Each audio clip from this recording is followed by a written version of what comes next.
Y do we need Jesus? Yesu ಕ್ರಿಸ್ತರು ಬೇಕಾ ನಮಗೆ?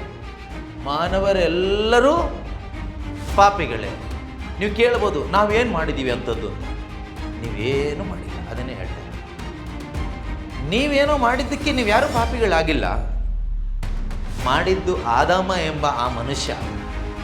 ಅವನು ಮಾಡಿದ ಪಾಪದಿಂದ ಎಲ್ಲರೂ ಪಾಪಿಗಳು. ನನ್ನ ಬದಲಿಗೆ Yesu.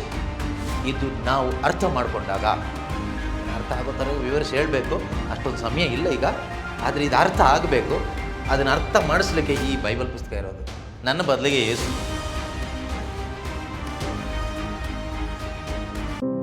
Why do we need Jesus? Yesu ಕ್ರಿಸ್ತರು ಬೇಕಾ ನಮಗೆ?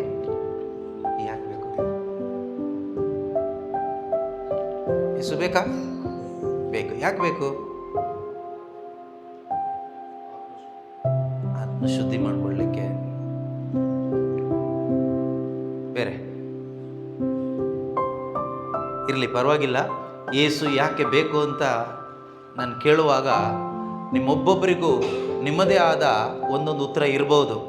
ಯಾಕೆ ಯೇಸು ಬೇಕು ಅಂತ ನಿಮ್ಮ ಒಂದು ಮನಸ್ಸಿನ ಅನಿಸಿಕೆ ಪ್ರಕಾರ ಅಥವಾ ಆಸೆ ಬಯಕೆಗಳ ಪ್ರಕಾರ ನೀವು ಹೇಳ್ಬೋದು, ನನಗೆ ಇಂಥ ಕಾರಣಕ್ಕೋಸ್ಕರ ಯೇಸು ಬೇಕು ಅಂತ. ಆದರೆ ನಿಜವಾಗ್ಲೂ ಯೇಸು ನಮಗೆ ಯಾಕೆ ಬೇಕು ಕೇಳಿದರೆ, ನಾವು ಈ ಭೂಮಿಯಲ್ಲಿ ದೇವರ ಮಕ್ಕಳಾಗಲಿಕ್ಕೆ ಅಥವಾ ದೇವರ ಮಕ್ಕಳಾಗಿ ಜೀವಿಸಲಿಕ್ಕೆ ನಮಗೆ ಜೀಸಸ್ ಬೇಕು. Without Jesus we cannot become the children of God. ಪ್ರತಿಯೊಬ್ಬ ಮನುಷ್ಯ ನಾವು ಹುಟ್ಟುವಾಗ ಈ ಭೂಮಿಯಲ್ಲಿ ದೇವರ ಸೃಷ್ಟಿ ಮಾತ್ರ. We are only God's creation. ಯಾವ ರೀತಿಯಲ್ಲಿ ದೇವರು ಹಾವು, ಚೇಳು, ಸೂರ್ಯ, ಚಂದ್ರ, ನಕ್ಷತ್ರ, ಗಿಡ, ಮರ ಇದನ್ನೆಲ್ಲ ಸೃಷ್ಟಿ ಮಾಡಿದಾರೋ ಮನುಷ್ಯನೂ ಸೃಷ್ಟಿ ಮಾಡಿದ್ದಾರೆ. God created us. ಆದರೆ ಪ್ರಾರಂಭದಲ್ಲಿ ದೇವರು ಸೃಷ್ಟಿ ಮಾಡಿದ್ದು ತಮ್ಮ ಮಕ್ಕಳಾಗಿ ಸೃಷ್ಟಿ ಮಾಡಿದರು. ಆದಮ್ ಮತ್ತು ಹವ್ವಳನ್ನು ದೇವರು ಪ್ರಾರಂಭದಲ್ಲಿ ಸೃಷ್ಟಿ ಮಾಡಿದ್ದು ತಮ್ಮ ಮಕ್ಕಳಾಗಿ. ಅಂದರೆ ಮಣ್ಣಿನಿಂದ ಒಂದು ರೂಪವನ್ನು ಮಾಡಿ ಮೂಗಿನಲ್ಲಿ ಜೀವ ಶ್ವಾಸವನ್ನು, ಅಂದರೆ ಅವರ ಶ್ವಾಸ, ಹೋಲಿ ಸ್ಪಿರಿಟನ್ನು ನಮಗೆ ಕೊಟ್ಟರು. ಆದರೆ ಮನುಷ್ಯ ಅಲ್ಲೇ ಕಳ್ಕೊಂಡ್ಬಿಟ್ಟ. ಆ ಜೀವ ಶ್ವಾಸ ಕಳ್ಕೊಂಡ. ಈಗ ಅವನು ಶರೀರದ ಒಳಗಡೆ ಶ್ವಾಸ ಮಾತ್ರ ಇದೆ. ದೇವರು ಊದಿದ ಶ್ವಾಸ ಹೋಯ್ತು. ಅಲ್ಲಿಂದ ಮನುಷ್ಯ ಏನಾದ? ಓನ್ಲಿ ಕ್ರಿಯೇಷನ್ ಆದ. ಕೇವಲ ಒಂದು ಸೃಷ್ಟಿ ಮಾತ್ರ ಆಗ್ತಾ ಬಂದ. ಯಾವ ರೀತಿಯಲ್ಲಿ ನಾವು ಮನೇಲಿ ಸಾಕುವ ಬೆಕ್ಕಿನ ಮರಿ, ನಾಯಿ ಮರಿ, ಕೆಲವರು ಕೋತಿ ಮರಿನೂ ಸಾಕ್ತಾರೆ. ಸೊ ಇವಕ್ಕೆಲ್ಲ ಶ್ವಾಸ ಇರುತ್ತೆ, ಜೀವ ಇರುತ್ತೆ. ಅದೇ ರೀತಿ ನಮ್ಮೊಳಗಡೆ ಜೀವ ಮಾತ್ರ ಉಳ್ಕೊಬಿಟ್ಟಿದೆ. ಆದರೆ ನಿಜವಾಗ್ಲೂ ಇರಬೇಕಾದ ದೇವರು ಊದಿದ ಜೀವ ಶ್ವಾಸ ಹೋಯ್ತು. ಯಾವಾಗ ಒಬ್ಬ ಮನುಷ್ಯ ದೇವರು ಅಂದು ಏದೆನ್ ತೋಟದಲ್ಲಿ ಆದಾಮನ ಮೂಗಿನಲ್ಲಿ ಊದಿದ್ರಲ್ವಾ, ಆ ಬ್ರೆತ್ ಆಫ್ ಲೈಫ್, ಜೀವ ಶ್ವಾಸ, ಅದನ್ನು ಪಡ್ಕೊಳ್ತಾಳೋ ಆಗ ಮಾತ್ರನೇ ಆ ಮನುಷ್ಯ ದೇವರ ಮಗನಾಗ್ತಾನೆ, ದೇವರ ಮಗಳಾಗ್ತಾರೆ. ಅಲ್ಲಿಯವರೆಗೂ ಶರೀರದಲ್ಲಿ ಜೀವ ಇದೆ, ಆತ್ಮ ಸತ್ತ ಅವಸ್ಥೆಯಲ್ಲೂ ಇರುತ್ತೆ. ಇದು ಪರ್ಟಿಕ್ಯುಲರ್ ಆಗಿ ಯಾವುದೋ ಒಂದು ಜಾತಿ, ಜನಾಂಗ, ಧರ್ಮಕ್ಕೆ ಸಂಬಂಧಪಟ್ಟಿದ್ದಲ್ಲ. ಎಲ್ಲ ಮನುಷ್ಯನ ಕಂಡೀಷನ್ನು ಬೈಬಲ್ ಪ್ರಕಾರ, ಅಂದರೆ ದೇವರ ಪ್ರಕಾರ, according to the word of God, same. Romans 3:23 ರೋಮನ್ರಿಗೆ ಬರೆದ ಪತ್ರಿಕೆ 3ನೇ ಅಧ್ಯಾಯ 23ನೇ ವಾಕ್ಯ ನಮಗೆ ಹೇಳುತ್ತೆ. ರೋಮನ್ಸ್ 3:23 ಏನಿದೆ? ಮಾನವರು ಕೆಲವರು ಅಲ್ಲ, ಮಾನವರೆಲ್ಲರೂ ಪಾಪಿಗಳೇ. ನೀವು ಕೇಳ್ಬೋದು, ನಾವೇನು ಮಾಡಿದ್ದೀವಿ ಅಂಥದ್ದು ಅಂತ. ನೀವೇನು ಮಾಡಿಲ್ಲ, ಅದನ್ನೇ ಹೇಳ್ತಾರೆ. ನೀವೇನೋ ಮಾಡಿದ್ದಕ್ಕೆ ನೀವು ಯಾರೂ ಪಾಪಿಗಳಾಗಿಲ್ಲ. ಮಾಡಿದ್ದು ಆದಾಮ ಎಂಬ ಆ ಮನುಷ್ಯ. ಅವನು ಮಾಡಿದ ಪಾಪದಿಂದ ಎಲ್ಲರೂ ಪಾಪಿಗಳಾದರು. ನಾವು ತುಂಬ ಒಳ್ಳೆಯವರೇ ಆಯಿತಾ? ನಾವೆಲ್ಲರೂ ತುಂಬ ಒಳ್ಳೆಯವರೇ. ಕೆಲವರು ಹೇಳ್ತಾರಲ್ವ, ನಮ್ಮ ಯಜಮಾನರು ತುಂಬ ಒಳ್ಳೆಯವರು, ಆದರೆ ಯಾಕೆ ಹೀಗಾಯ್ತೋ ಗೊತ್ತಿಲ್ಲ. ನನ್ನ ಮಕ್ಕಳು ತುಂಬ ಒಳ್ಳೆಯವರು, ಆದರೆ ಯಾಕೆ ಹಿಂಗೆ ಮಾಡ್ಕೊಬಿಟ್ರೋ ಗೊತ್ತಿಲ್ಲ. ನಾನಂತೂ ತುಂಬ ಒಳ್ಳೆಯವನು, ನನಗೆ ಯಾಕೆ ಹಿಂಗಾಯ್ತೋ ಗೊತ್ತಿಲ್ಲ.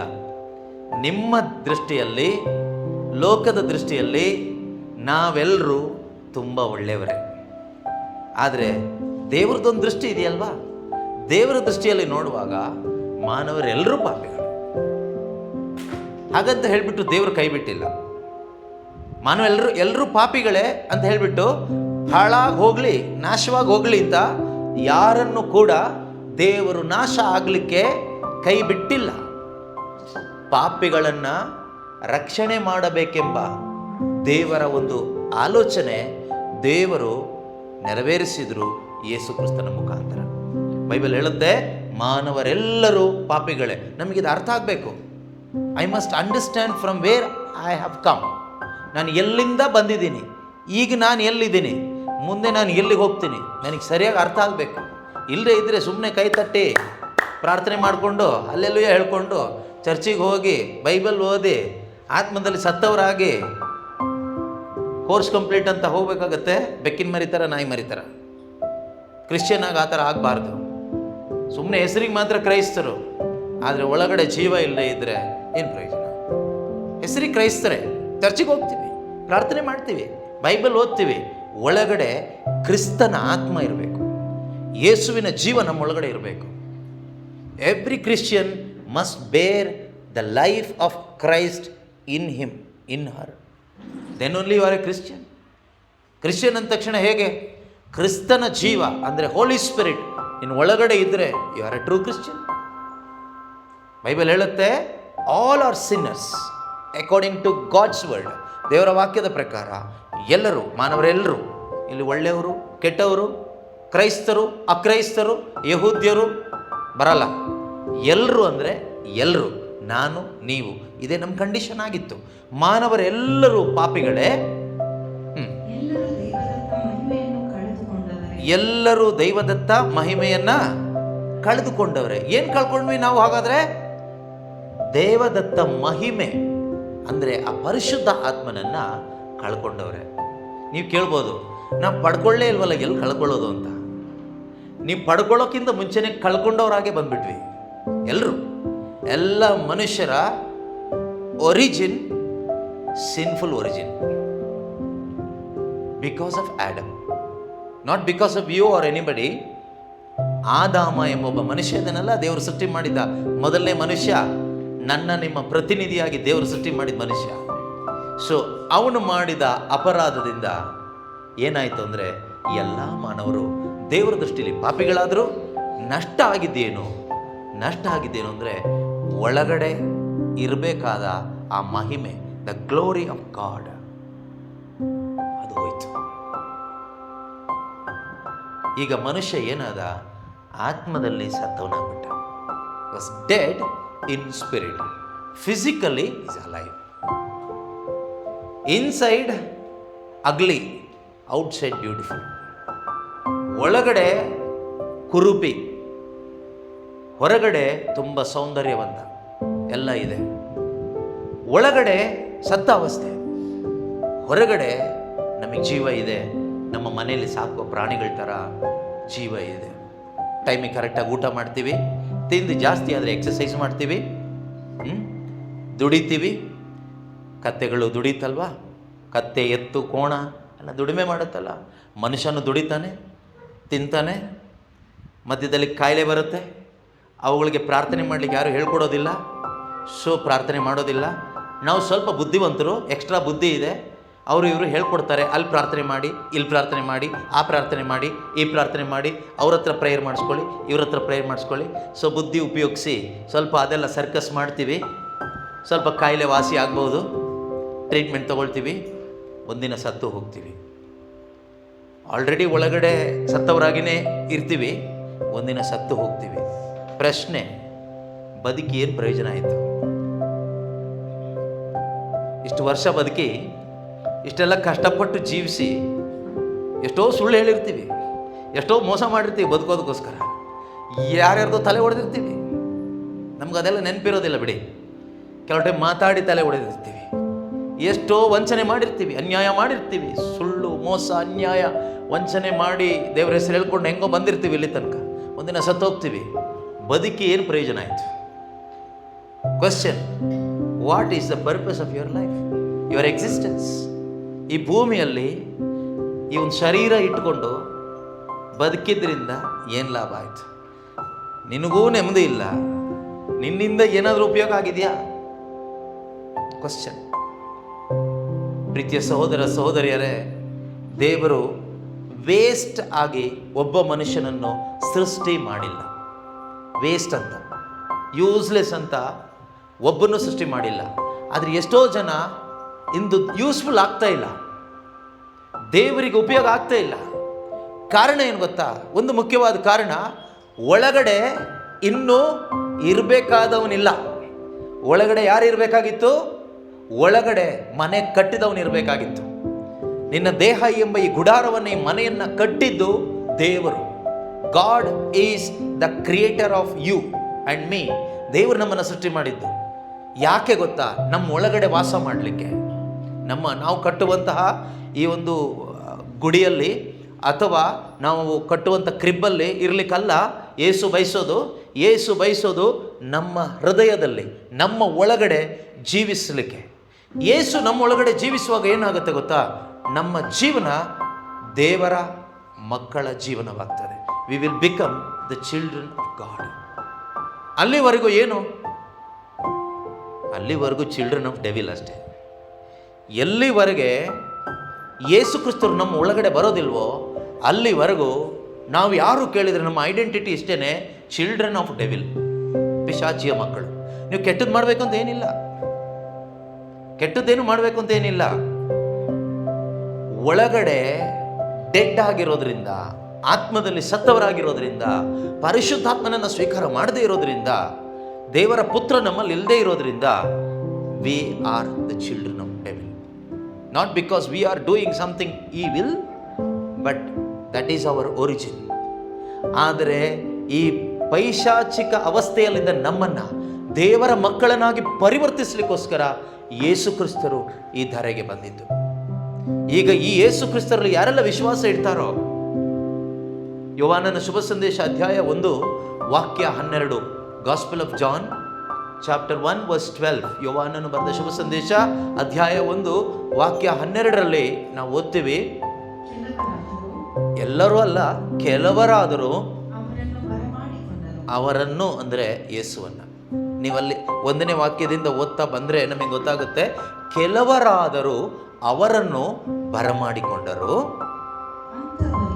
ಆ ಬರಮಾಡಿಕೊಂಡವರಿಗೆ ಅಂದರೆ ಅವರಲ್ಲಿ ವಿಶ್ವಾಸ ಇಟ್ಟವರಿಗೆ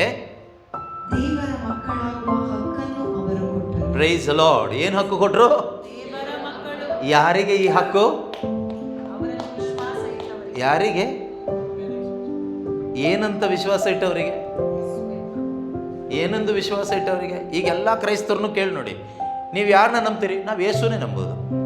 ನಿಮಗೆ ಯಾರಲ್ಲಿ ವಿಶ್ವಾಸ? ಯೇಸುನಲ್ಲೇ ವಿಶ್ವಾಸ. ಹಾಗಾದರೆ ಅಷ್ಟು ಹೇಳಿಬಿಟ್ರೆ ಆಗೋಯ್ತಾ? ಅದಲ್ಲ.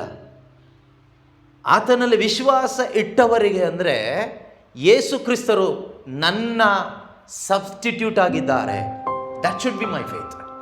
Jesus Christ is my substitute. ಇದು ನಮ್ಗೆ ಅರ್ಥ ಆಗಬೇಕು. ಇದನ್ನು ನಾವು ನಂಬಬೇಕು. ಯೇಸು ನನ್ನ ಬದಲಿಗೆ ಬಂದವರಾಗಿದ್ದಾರೆ. ಆ ಬದಲಿಗೆ ಬಂದ ವಿಷಯ ತುಂಬ ಇದೆ, ಅದನ್ನು ಈಗ ಹೇಳಲಿಕ್ಕೆ ಸಮಯ ಇಲ್ಲ. ಆದರೆ ನನ್ನ ಬದಲಿಗೆ ಯೇಸು ಬಂದಿದ್ದಾರೆ. ಐ ಬಿಲೀವ್, ನಾನು ಅದನ್ನು ನಂಬ್ತೀನಿ. ನನ್ನ ಬದಲಿಗೆ ಸಾಯಲಿಕ್ಕೆ ಯೇಸು ಬಂದಿದ್ದಾರೆ. ರೋಮನರಿಗೆ ಬರೆದ ಪತ್ರಿಕೆ 6:23, the wages of sin is death. ಪಾಪದ ಸಂಬಳ ಮರಣ. ಪಾಪ ಮಾಡೋನು ಸಾಯಬೇಕು. ಹಾಗಾದರೆ ನನ್ನ ಬದಲಿಗೆ ಸಾಯಲಿಕ್ಕಾಗಿ ಬಂದವರು ಯೇಸು. ನನ್ನ ಬದಲಿಗೆ ದೇವರ ಮುಂದೆ ನಿಂತು ನನ್ನನ್ನು ಪ್ರತಿನಿಧಿಸಲಿಕ್ಕಾಗಿ ಬಂದವರು ಯೇಸು. ನನ್ನ ಬದಲಿಗೆ ಒಂದು ಪರಿಶುದ್ಧ ಜೀವನವನ್ನು ಜೀವಿಸಲಿಕ್ಕಾಗಿ ಬಂದವರು ಯೇಸು. ಸೊ ನನ್ನ ಬದಲಿಗಾಗಿ ಯೇಸು ಬಂದಿದ್ದಾರೆ. Jesus Christ is my substitute. ಇದನ್ನು ನಂಬೋದಾದರೆ ನನ್ನ ಬದಲಿಗೆ ಯೇಸು ಬಂದಿದ್ದಾರೆ. ನನಗಾಗಿ ಅನ್ನೋದಕ್ಕಿಂತ ನನಗಾಗಿನೇ ಬಂದಿದ್ದು, ಆದರೆ ಇದು ಅರ್ಥ ಆಗಬೇಕು ನನಗೆ. ನನ್ನ ಸಬ್ಸ್ಟಿಟ್ಯೂಟ್ ಆಗಿ ನನ್ನ ಬದಲಿಗೆ ಜೀಸಸ್ ಬಂದಿದ್ದಾರೆ. ಈಗ ನಾನಲ್ಲ, ನನ್ನ ಬದಲಿಗೆ ಯೇಸು ಬದುಕ್ತಾ ಇದ್ದಾರೆ, ಯೇಸು ಸತ್ತಿದ್ದಾರೆ, ಯೇಸು ಪುನರುತ್ಥಾನರಾಗಿದ್ದಾರೆ, ಯೇಸು ಏರಿ ಹೋಗಿದ್ದಾರೆ. ನನ್ನ ಬದಲಿಗೆ ಜೀಸಸ್. ಇದನ್ನು ಯಾರು ಒಪ್ಕೊಳ್ತಾರೋ ಅದನ್ನು ನೀತಿವಂತಿಕೆ ಅಂತ ಹೇಳ್ತೀವಿ. That is called the righteousness of god. ಅದನ್ನು ನಾವು ಅರ್ಥ ಮಾಡ್ಕೋಬೇಕು. ಓಕೆ, ನನ್ನ ಬದಲಿಗೆ ಜೀಸಸ್. ಹೇಳಿ, ನನ್ನ ಬದಲಿಗೆ ಯೇಸು, ನನ್ನ ಬದಲಿಗೆ, ನನ್ನ ಬದಲಿಗೆ. ಇದು ಅರ್ಥ ಆದರೆ ನೀವು ಅವತ್ತು ಹೊಸ ಜನ್ಮ ಪಡ್ಕೊಳ್ತೀರಿ. ನನ್ನ ಬದಲಿಗೆ ಯೇಸು, ಇದು ನಾವು ಅರ್ಥ ಮಾಡಿಕೊಂಡಾಗ, ಅದನ್ನು ಅರ್ಥ ಆಗೋ ಥರ ವಿವರಿಸಿ ಹೇಳಬೇಕು, ಅಷ್ಟೊಂದು ಸಮಯ ಇಲ್ಲ ಈಗ. ಆದರೆ ಇದು ಅರ್ಥ ಆಗಬೇಕು. ಅದನ್ನು ಅರ್ಥ ಮಾಡಿಸ್ಲಿಕ್ಕೆ ಈ ಬೈಬಲ್ ಪುಸ್ತಕ ಇರೋದು. ನನ್ನ ಬದಲಿಗೆ ಯೇಸು, ನನ್ನ ಬದಲಿಗೆ ಯೇಸು. ಇದು ಅರ್ಥ ಆದರೆ ಅವರಲ್ಲಿ ವಿಶ್ವಾಸ ಇಡ್ತೀರಿ, ವಿಶ್ವಾಸ ಬರುತ್ತೆ, ವಿಶ್ವಾಸ ಇಡ್ತೀರಿ. ಯಾರೆಲ್ಲ ಆತನಲ್ಲಿ ವಿಶ್ವಾಸ ಇಟ್ಟರೋ ಅಂಥವರಿಗೆ ಏನು ಕೊಟ್ರಂತೆ? ದೇವರ ಮಕ್ಕಳಾಗುವ ಹಕ್ಕನ್ನು ಅವರು ಕೊಟ್ಟರು. ಈಗ ನಿಜವಾಗ್ಲೂ ಕ್ರೈಸ್ತರು, ಕ್ರಿಶ್ಚಿಯನ್ ಅಂತ ಯಾರೆಲ್ಲ ಕರೆಸ್ಕೊಳ್ತಾ ಇದ್ದೀರೋ, ನಾವು ಯಾವ ರೀತಿ ಬದುಕಬೇಕು ಗೊತ್ತಾ? ನಾನು ದೇವರ ಮಗ ಎಂಬ ಅಭಿಮಾನದಿಂದ ಬದುಕಬೇಕು. ಅಭಿಮಾನ. ನಾವು ಹೇಗೆ ಬದುಕ್ತಾ ಇದ್ದೀವಿ? ನಾನು ದೇವರ ಮಗ ಎಂಬ ಅಭಿಮಾನದಲ್ಲಿ ಬದುಕ್ತಾ ಇದ್ದೀವಾ? ದೇವರೇ ಎಲ್ಲಿದೆಯಪ್ಪ, ಯಾವಕ್ಕಪ್ಪ ನಮ್ಮ ಮೇಲೆ ಕಣ್ಣು ಬಿಡ್ತಾ ಇಲ್ಲ, ಯಾವಾಗ ನಮ್ಮನ್ನು ಆಶೀರ್ವದಿಸ್ತೀಯಾ ಎಂದು ಒಂದು ರೀತಿ ಭಿಕ್ಷುಕರ ಥರ ಬದುಕ್ತಾ ಇದ್ದೀವ? ಅಥವಾ ನಮ್ಮ ಜೀವನದಲ್ಲಿ ಆದಂಥ ಎಲ್ಲ ಕಷ್ಟ, ದುಃಖ, ಸಮಸ್ಯೆಗಳಿಗೆ ದೇವರನ್ನು ಆರೋಪಿಯನ್ನಾಗಿ ಆರೋಪಿಸ್ತಾ, ದೇವರಿನ್ನೂ ಮಾಡಿಲ್ಲ, ದೇವರಿನ್ನೂ ಕೊಟ್ಟಿಲ್ಲ, ದೇವರು ನಮ್ಮ ಪ್ರಾರ್ಥನೆ ಕೇಳ್ತಾ ಇಲ್ಲ, ದೇವರಿಗೆ ನಮ್ಮ ಮೇಲೆ ಪ್ರೀತಿ ಇಲ್ಲ, ದೇವರು ಸುಳ್ಳು, ದೇವರಿಲ್ಲ ಅಂತ ಬರೀ ನೆಪ ಹೇಳ್ಕೊಂಡು, ಗೊಣಗುಟ್ಕೊಂಡು, ದೇವ್ರನ್ನೂ ಬೈಕೊಂಡು, ಅವ್ರಿವ್ರನ್ನೂ ಬೈಕೊಂಡು, ಶಾಪ ಹಾಕೊಂಡು ಬದುಕ್ತಾ ಇದ್ದೀವ? ಅಥವಾ ದೇವರು ನನ್ನ ತಂದೆಯಾಗಿದ್ದಾರೆ, ನಾನು ದೇವರ ಮಗನಾಗಿದ್ದೇನೆ ಎಂಬ ಅಧಿಕಾರದಲ್ಲಿ, ಅಭಿಮಾನದಲ್ಲಿ, ಸಂತೋಷದಲ್ಲಿ, ಆನಂದದಲ್ಲಿ, ಆ ಒಂದು ಬೋಲ್ಡ್ನೆಸ್ಸಲ್ಲಿ ಕ್ರೈಸ್ತ ವಿಶ್ವಾಸಿಗಳಾದ ನಾವು ಬದುಕ್ತಾ ಇದ್ದೀವಾ? ಪ್ರಶ್ನೆ. ಬದುಕ್ತಾ ಇದ್ದೀರಾ? ನಿಮ್ಮನ್ನೆಲ್ಲ ನೋಡಿದರೆ ನೀವು ತುಂಬ ಬೋಲ್ಡ್ ಆಗಿದ್ದೀರಾ. ದೇವರ ಸರ್ವಶಕ್ತನಾದ ದೇವರ ಮಗ, ಮಗಳು ಎಂಬ ಅಭಿಮಾನದಲ್ಲಿ ಕುಳಿತುಕೊಂಡಿರೋ ಥರ ನೀವು ತುಂಬ ಸಂತೋಷದಿಂದ, ಉತ್ಸಾಹದಿಂದ, ಈ ಪ್ರಪಂಚಕ್ಕೂ ನಮಗೂ ಸಂಬಂಧನೇ ಇಲ್ಲ, ನಮ್ಮ ಸಂಬಂಧ ಏನಿದ್ರು ಸ್ವರ್ಗ ರಾಜ್ಯಕ್ಕೆ ಮಾತ್ರನೇ. ಯಾಕೆಂದರೆ ನಮ್ಮಪ್ಪ ಪರಲೋಕದಲ್ಲಿದ್ದಾರೆ, ಭೂಮಿಲೆಲ್ಲ ಇರೋದು. ಇಹಲೋಕದ ಅಧಿಪತಿ ಯಾರು? ಯೇಸು ಹೇಳಿರೋದು ಇಹಲೋಕದ ಅಧಿಪತಿ ಯಾರಂತೆ? ಸೈತಾನ. ಪರಲೋಕದ ಅಧಿಪತಿ ಏಸಪ್ಪ, ನಮ್ಮಪ್ಪ ಅಲ್ವಾ? ಸೊ ನಮ್ಮ ಗಮನ ಪೂರ್ತಿ ಆ ಕಡೆಗೆ, ಈ ಲೋಕಲ್ ಚೀಪ್ ಐಟಮ್ ಕಡೆಗೆ ನಮ್ದಿಲ್ಲ, ಲೋಕದ ಕಡೆಗೆ ನಮ್ದಿಲ್ಲ. ನಮ್ಮ ಗಮನ ಸ್ವರ್ಗೀಯ ವಿಷಯಗಳ ಕಡೆ. ಆದ್ದರಿಂದ ನಾವೇನಾಗಿರ್ತೀವಿ? ಅತಿ ಸಂತೋಷವಾಗಿ ಬದುಕ್ತೀವಿ. ನಿಮ್ಮ ದುಃಖಕ್ಕೆ ಕಾರಣ ಏನು ಗೊತ್ತಾ? ನೀವು ಮೇಲೆ ಹತ್ಕೊಂಡು ಕೆಳಗಡೆ ನೋಡ್ತಾ ಇದ್ದೀರ. ಅದಕ್ಕೇನೆ ಕೆಳಗಡೆ ನೋಡಿದ್ರೆ ಏನು ಕಾಣಿಸುತ್ತೆ? ಕೆಲವರಿಗೆ ಈ ಫೋಬಿಯಾ ಇರುತ್ತೆ, ಅವರಿಗೆ ಮೇಲೆ ಹತ್ತಿ ಹಿಂಗೆ ಕೆಳಗೆ ನೋಡಿದರೆ ಭಯ ಶುರುವಾಗ್ಬಿಡುತ್ತೆ, ಭಯ ಶುರುವಾಗಿ ಕುಸ್ತು ಬಿದ್ದುಬಿಡ್ತಾರೆ. ಅದೇ ರೀತಿಯಲ್ಲಿ ಕ್ರೈಸ್ತ ವಿಶ್ವಾಸಕ್ಕೆ ನೀನು ಬಂದ ಮೇಲೆ ಮತ್ತೆ ಕೆಳಗಡೆ ನೋಡಿದರೆ ಒಂದು ರೀತಿ ಫೋಬಿಯಾ ಶುರುವಾಗುತ್ತೆ, ಭಯ ನಡಕ ಶುರುವಾಗುತ್ತೆ, ಅಯ್ಯಯ್ಯೋ ಅನಿಸುತ್ತೆ, ಕುಸ್ತು ಬಿದ್ದೋಗ್ಬಿಡ್ತೀವಿ. ಎಷ್ಟೋ ಜನರ ಆತ್ಮಿಕ ಜೀವನ, ವಿಶ್ವಾಸ ಜೀವನ ಈ ರೀತಿ ಕುಸ್ತು ಬಿದ್ದು ಹೋಗ್ಬಿಟ್ಟಿದೆ. ಕಾರಣ ಏನು ಗೊತ್ತಾ?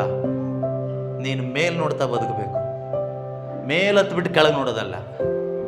ಮೇಲ್ ಹತ್ಬಿಟ್ಟು ಕೆಳಗೆ ನೋಡಿದರೆ ನಾನು ಬಿದ್ದು ಹೋಗ್ತೀನೇನೋ ಅಂತ ಬಿದ್ದು ಹೋಗಿರೋದಿಲ್ಲ, ನೀನಲ್ಲಿ ಬಿದ್ದಿರೋ ಥರ ನಿನಗೆ ಅನಿಸುತ್ತೆ, ಆಗ ಟೆನ್ಷನ್ ಆಗುತ್ತೆ. ನಿನಗೆ ವಿಶ್ವಾಸ ಇದ್ದರೆ ಮೇಲ್ ನೋಡಿದ್ರೆ ನಾನು ಅಲ್ಲಿದ್ದೀನಲ್ಲ ಅಂತ, ಯೇಸು ಜೊತೆಗೆ ನಾನಿದ್ದೀನಲ್ಲ ಅಂತ ಖುಷಿ ಆಗುತ್ತೆ, ಸಂತೋಷದಿಂದ ದೇವರಿಗೆ ಸ್ತೋತ್ರ ಮಾಡಲಿಕ್ಕಾಗುತ್ತೆ, ಆರಾಧನೆ ಮಾಡಲಿಕ್ಕಾಗುತ್ತೆ. ನಾವೇನು ಮಾಡ್ತಾ ಇದ್ದೀವಿ? ಸಂತೋಷವಾಗಿ ದೇವರಿಗೆ ಸ್ತೋತ್ರ ಮಾಡ್ತಿದ್ದೀವ ಅಥವಾ ಕಣ್ಣೀರಿಂದ ಪ್ರಾರ್ಥಿಸ್ತಾ ಇದ್ದೀವ? ಕೆಲವು ಹಾಡುಗಳಿದೆಯಲ್ಲ, ಕಣ್ಣೀರಿಂದ ಪ್ರಾರ್ಥಿಸು, ಮಂಡಿ ಊರಿ ಪ್ರಾರ್ಥಿಸು, ಸಾಯೋ ತನಕ ಕಣ್ಣೀರಿಂದ ಮಂಡಿ ಊರಿ, ಕಣ್ಣೀರಿಂದ ಮಂಡಿ ಊರಿ, ಲಾಸ್ಟಿಗೆ ಮಂಡಿ ಊರಿ ಸತ್ತೋಗ್ಬಿಡು. ಯಾವತ್ತು ನೀನು ಮಂಡಿ ಊರಿ ಕೈ ಎತ್ತಿ ಸ್ವರ್ಗದ ಕಡೆಗೆ ನೋಡಿ ಅಪ್ಪ ಸ್ತೋತ್ರ ಅಪ್ಪ, ನಾನು ಯೇಸು ಕ್ರಿಸ್ತರ ಮುಖಾಂತರ ಸ್ವರ್ಗದಲ್ಲಿ ನನ್ನನ್ನು ನೀನು ಇರಿಸಿದೆಯಪ್ಪ.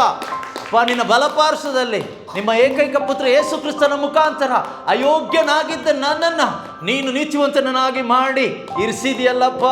ನನ್ನ ಬದಲಿಗೆ ಯೇಸು ನಿಂತ್ಕೊಂಡಿದ್ದಾರೆ, ನಾನು ಒಂದು ದಿನ ಅಲ್ಲಿ ನಿಂತ್ಕೊಳ್ತೀನಿ. ಸ್ತೋತ್ರ ಅಂತ ಹೇಳಿದ್ರೆ ನೀನು ಪಾಸ್ ಆದೆ. ಇಲ್ಲ ಡುಮ್ಕಿ ರೈಲು, ಸುಮ್ಮನೆ ಕೈ ತಟ್ಟಿ ಸುಮ್ಮನೆ ಹಲ್ಲೆಲೂಯಾ ಹೇಳಿ ಯಾರೋ ಮುಂದಿನ ಮೆಂಚರು ತಟ್ಟಿದ್ರು ಹಿಂದಿನ ಮೆಂಚರೆಲ್ಲ ತಟ್ಟಿ ಏನು ಪ್ರಯೋಜನ ಇಲ್ಲ. ನಿನ್ನ ಒಳಗಡೆ ಸತ್ಯದ ಅರಿವಾಗಬೇಕು. ನೀನು ಎಲ್ಲಿದೆಯಾ, ನಿನ್ನ ಪೊಸಿಷನ್ ಗೊತ್ತಾಗಬೇಕು.